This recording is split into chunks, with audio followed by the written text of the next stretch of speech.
அவரு நேற்றுக்கு என்ன சொல்றாருன்னா, நாங்கள் தலித்துகளை முதல்வராக்குவோம், எங்களுடன் கூட்டணி வைத்தால் நாங்கள் தலித்தை சார்ந்த ஒருவரை நாங்கள் முதல்வராக்குவோம். அந்த வாக்குமூலத்தில் இன்னொரு உண்மை ஒளிந்திருக்கு. சொல்லுங்கண்ணே. நாங்க ஒரு நாளும் ஆக போறதில்லைன்னு. ஆமா. வன்னியர் மக்களின் உழைப்பை சுரண்டி தின்னும் கூட்டம் என பாமகவை திருமாவளவன் முன்பே யூடியூப் ரூட்டஸ் மைனர் விஜய் கிழித்து தொங்கவிட்டுள்ளார். திருமாவின் பிறந்தநாள் விழாவில் கலந்து கொண்டு பேசிய அவர் இவ்வாறு தெரிவித்துள்ளார். காத்துக்கிட்டு இருக்கிறதுக்கு காரணம் யாருனாக்கா அண்ணன் திருமா அவர்களுடைய உழைப்பு. அரசியல் தளத்திலே இருக்க விட மாட்டேன், அரசியல் அனாதையாக ஆக்குவேன் என்று உறுதிமொழி எடுத்துக்கொண்டு தலித்துகள் இல்லாத கூட்டமைப்பு என்ற ஒரு கூட்டமைப்பை ஒருவர் உருவாக்குகிறார். அவரு நேற்றுக்கு என்ன சொல்றாருன்னா, நாங்கள் தலித்துகளை முதல்வராக்குவோம், எங்களுடன் கூட்டணி வைத்தால் நாங்கள் தலித்தை சார்ந்த ஒருவரை நாங்கள் முதல்வராக்குவோம். அந்த வாக்குமூலத்தில் இன்னொரு உண்மை ஒளிந்திருக்கு. சொல்லுங்கண்ணே. நாங்க ஒரு நாளும் ஆக போறதில்லைன்னு.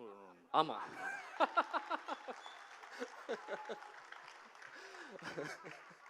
முதல்வர் இல்லைண்ணே.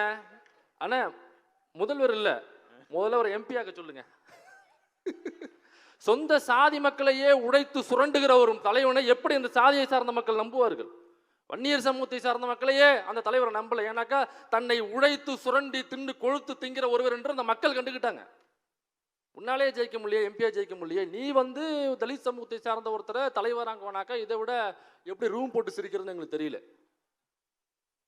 அப்ப ஒரு தலித் சமூகத்தை சார்ந்தவரை இந்த சமூகத்திலிருந்து இந்த அரசியலிருந்து அனாதையாக்குவேன் என்று தலித் அல்லாத கூட்டமைப்பு உருவாக்கிய ஒருவர் நடு ரோட்டுக்கு பிரஸ்ஸை வச்சுக்கிட்டு நான் தலித் சமூகத்தை சார்ந்தவரை முதல்வராக்குவேன் அப்படிங்கிற ஸ்டேட்மெண்ட். நான் என்ன சொல்ல வரேனாக்கா, இந்த ஸ்டேட்மெண்ட் கவனிங்க. ஒருத்தன் எங்க இருந்த அந்த ஸ்டேட்மெண்ட், நான் தலித் அல்லாத கூட்டமைப்பு என்று உருவாக்கிய ஒருவர் தலித்தை நான் முதல்வராக்குவேன் அப்படிங்கிற ஸ்டேட்மெண்ட்டுக்கு நகர்த்தினது இருக்குல்ல, இதுதான் எழுச்சி தமிழருடைய உழைப்பு. இங்கதான் நிற்கிறாரு அண்ணன் தொல் திருமாவளவன் அவர்கள். சிதம்பரத்தில் குறிப்பாக எம்பியாக நிற்கிறாரு அப்படின்னாக்கா அங்கே பட்டியல் சமூக ஓட்டு அதிகமாக இருக்குது, ப்ளஸ் கூட்டணி கட்சிகள் அங்கங்கே ஓட்டு வந்துடும், நம்ம ஜெயிச்சிடலாம் அப்படிங்கிறது மட்டும் அதுக்குள்ளே கிடையாது. அப்படி இருந்தாக்கா அது உக்தின்னு சொல்லலாம். நம்ம இந்திரகுமார் ஐயா கவிஞர் நந்தலாலா கூட இருக்கார் அதெல்லாம். ஸோ அவங்க அது யுக்தி அப்படின்னு சொல்லலாம்.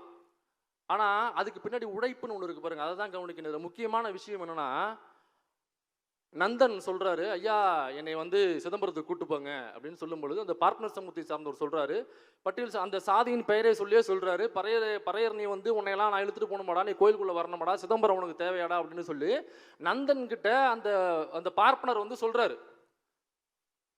அதே சிதம்பரத்துல அதே கோயிலுக்குள்ள அண்ணன் தொல் திருமாவளவன் அவர்களுக்கு மணிமகுடம் சூட்டப்படுது. யோசிச்சு பாருங்க, எங்க வந்திருக்கு பாருங்க டிராவல்.